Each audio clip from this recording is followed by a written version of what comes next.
Rayuwa kenan. Kullum tunaninmu me za mu samu, ba yaushe za mu mutu ba muke. Kullum burinmu ya za a yi mu cutar da na kusa da mu,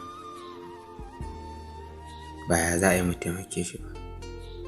Kashi rayuwa akwai baƙin ciki kaga na kusa da kai yana da buƙatar, ina neman taimako baka da abin da za ka bashi. Hakan yana matuƙar cimin rai.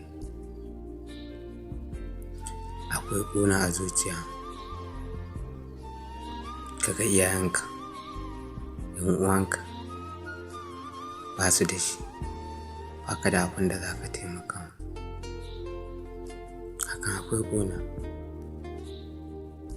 Allah ka san ko me yake faru, Allah ka san komai.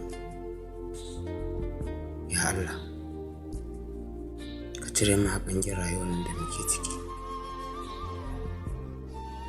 a halin kitabi gaba ɗaya, a halin musulmi duka. Ya Allah ka sani ba mu da shugabanni na ƙwarai, duk wanda aka ɗaura buƙatar shi cutar da na ƙasa da shi.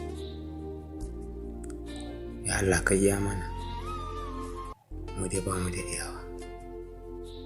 Allah ka sa mu dace.